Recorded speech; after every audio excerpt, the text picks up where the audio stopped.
Hello, and thank you to my colleagues and dissertation committee for your attendance this evening.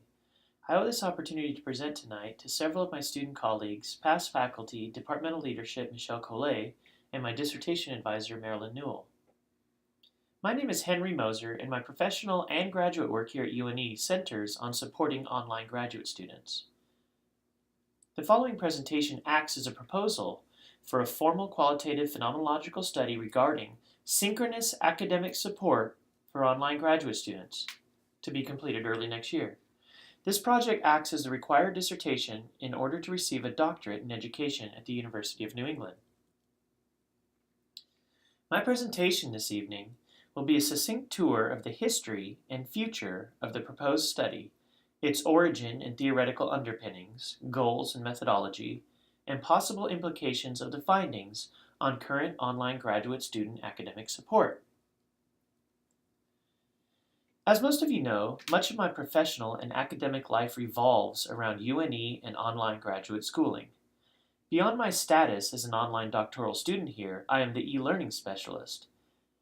This position requires my intimate work with other online graduate students in the areas of writing support, content tutoring, and learning strategies specific to this ever-growing learning environment. This unique job, coupled with past and current online experiences, have made me an energetic advocate for the student population. My larger motivation for studying the impacts of live academic support is to add to the knowledge base of how to best support these students academically. Specifically, I'm motivated to demonstrate the benefits of a live support system for online graduate students, how to create connections between institutions and students, and finally, positive effects of web conferencing technology. The theory that drives the proposed study is Michael Moore's 1972 and later 1990 theory of transactional distance that states, in any educational setting, especially distance education, there is a cognitive space between instructors and learners. He argued that the greater the transactional distance, the less satisfactory the learning outcomes. Dialogue, or interaction between students and instructors, structure of the courses, and self-directedness or autonomy of the student all factor in this degree of distance. Of course, we see 1972 and 1990 and wonder how that applies to online education. Moore was initially referring to correspondence courses and actually labeled this teaching and learning method as the first distance education. As distance education grew, due to technological advances in the internet, Moore teamed up with an ex-UNEer and a personal mentor, Greg Kearsley. Together they studied the interaction factor of transactional distance and further identified three vital interaction types in online education. The three interaction types are student-facilitator, student-student interaction, and the area of my proposed study, student content interaction.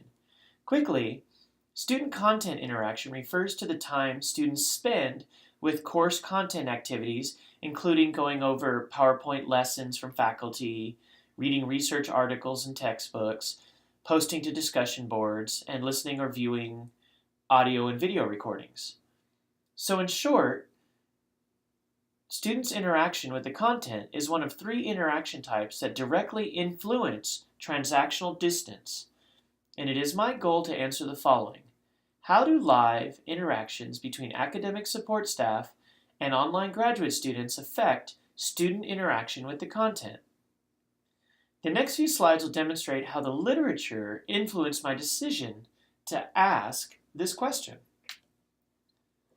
As presented in my Chapter 2 literature review of the research proposal, in addition to receiving inadequate academic support, online students experience feelings of isolation and disconnect to the institution.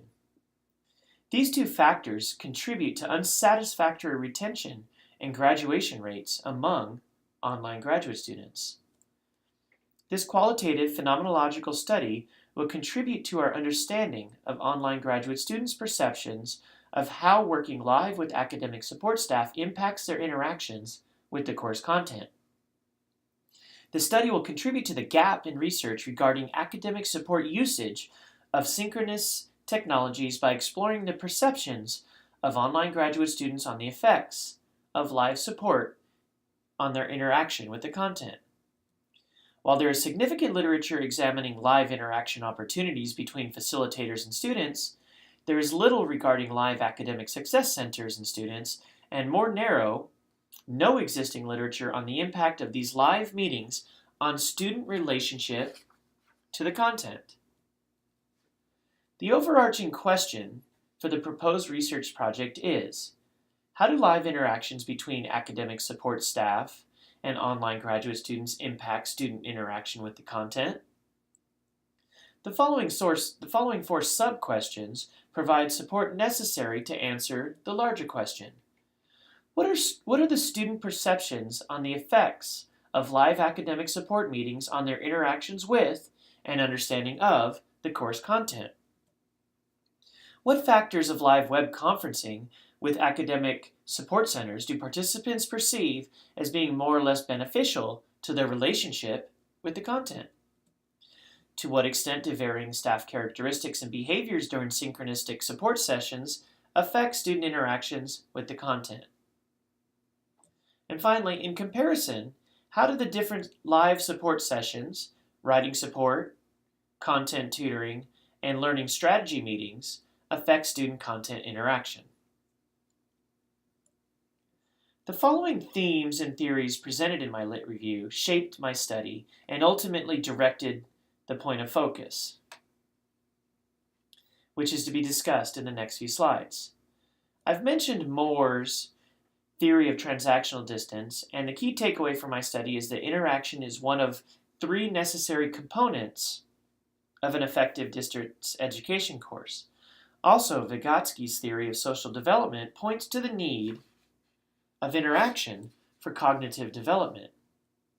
Research demonstrates online graduate students feel isolated and disconnected from their host institutions in comparison to their face-to-face counterparts. Additionally, the literature also shows synchronous instruction works, but is not widely used. And finally, research in this area shows that academic support for online students is lacking. Instead of the metaphorical rectangular frame of a picture, my study is framed triangularly around this hypothesis. Live support opportunities by academic support departments may address several deficits, including and specific to this area, the area of student-content interaction. Two larger theories and one research concept make up the vertices, which all point to the specific targeted area of study. The top point of my triangle comes from literature pointing to the dearth in academic support provided to online students by the host institution. The bottom right vertex framing my study is Vygotsky's social development theory, which posits the necessity of social interaction in achieving cognitive development. The bottom right, the vertex in the bottom left has already been covered, but as a reminder, Moser defined a critical factor in determining transactional distance, the degree of transactional distance as interaction. And later, Moser and Kearsley further delineated three different interaction types, including student-content interaction. Moving back to the top vertex in my triangular framework, we see without needed academic support, content understanding is impacted, and adjacent to this idea is the published demonstration of the effectiveness of synchronous instruction in the online platform. Finally, back to Vygotsky, we learn without interaction, which is less natural in the online environment, content understanding is ultimately impaired. So in summary, we know interaction is important, academic support for online students is lacking, and live instruction is effective in content understanding, so I feel it appropriate to take a look at the impacts live content tutoring and writing support offered by an academic support center has on the student's relationship to the content. I must now ask myself how I'm going to get student perceptions on the effects these live interactions with support staff have on student content interaction. I've chosen a qualitative research design because I'm looking to identify patterns in student thinking by looking at non-numerical data garnered through interviews. Specifically, I've chosen the phenomenological research design because it will better allow me to understand the essence of the following phenomenon. Online graduate students complete content tutoring and writing support with academic support staff in a live format employing web conferencing technology. I want to know how the students experience this phenomenon, and specifically, how it impacts their interaction with the content. This design allows for the garnering of a rich, in-depth description of student experience and allows for the fluid framing of my study. As mentioned earlier, based on the literature, I feel confident this intervention has aided in student content interaction, but through my interviewing, I'll be able to set aside this judgment and simply find the realness of the situation through pattern and theme identification. The setting of the proposed study is central to the University of New England's Portland, Maine campus. The UNE Portland, Maine campus primarily serves nearly 2,100 online graduate students in two different departments, social work and public health. However, since the participants are online graduate students, the setting is not limited to the university. The proposed study will utilize student participants from varying United States locations. The Student Academic Success Center, or SASE, has a small division that serves only online graduate students in the areas of writing support, content tutoring, and learning strategies specific to the online graduate student. The meetings between SASE staff and the students takes place via AnyMeeting and Blackboard Collaborate, two live web conferencing platforms. The participant profile in the proposed study consists of the following: 6 to 8 online graduate students in either the social work, public health, or education programs. Each student will have met live with SASE staff at least 4 times. Time in the program of the participants ranges from their second course to near graduation. And some known demographics of my participant pool show that 78% of our students are female, and their average age is 36 years old. Other research demographics not specific to UNE but to American online graduate students as a whole include 60% of these students are Caucasian, 73% are employed full-time, 63% are over the age of 30, and 65% of the students live in households making less than $100,000. The protections for the participants include: while there is no sensitive information to be discussed at any time, written consent outlined by UNE's Institutional Research Board will be obtained prior to interview sessions with a reminder of participant rights at the beginning of each interview. Recordings and transcriptions with pseudonyms will be available only to me and my research committee. I will be completing 1-hour semi-structured interviews with 6 to 8 online graduate students. The interview script, or outline, is included in the research proposal. I created the script by first listing my 4 research questions. I then brainstormed several questions under each of the 4 larger research questions that will provide information on the specific question.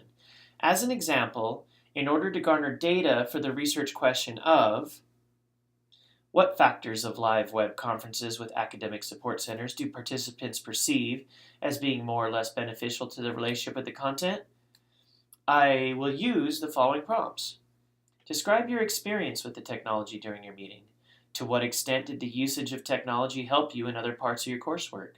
Briefly describe your opinion on meeting live with an individual rather than exchanging emails or watching videos. Each interview prompt has at least 2 probing questions as well, with a reminder for continual member checking posted. I had 2 colleagues in SASE review and improve upon some of the questioning. I completed a practice session with a student tutor who is not an online student. The official interviews will take place during the months of December 2015 and January 2016 and will be held using the AnyMeeting web conferencing platform. Interviews will be recorded and data subsequently transcribed. Follow-up interviews will be held in the same format and center on clarifying questions and refocusing some questions as themes develop in data analysis.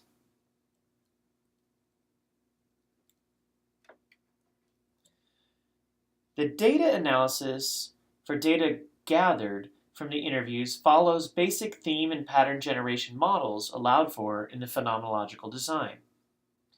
First, interviews will be transcribed using old-fashioned technology, my listening, my writing. This allows for my deeper understanding of the responses. Also, asynchronous member check information will be recorded similarly. Next, responses will be coded, sorted, and analyzed for later theme generation. As an example, if a student replies that technology was a problem in the meetings, this could garner a coding of 3. If I start to see several 3s in my transcription analysis, I begin to create a theme, the theme of technological difficulty as an experience. Ultimately, themes, or these patterns, become factors in conclusions and interpretations. As the slide indicates, stakeholders in the proposed study include online graduate students, their departmental disciplines, its faculty and administration, and finally, academic support departments, staff, and leadership. Of note in the presented timeline, IRB approval by the end of November, local approval the same, interviews completed by January 31st, data analysis completed by the end of February, conclusions, literature review update, and writing completed by the end of March, and dissertation presentation in April for a May graduation.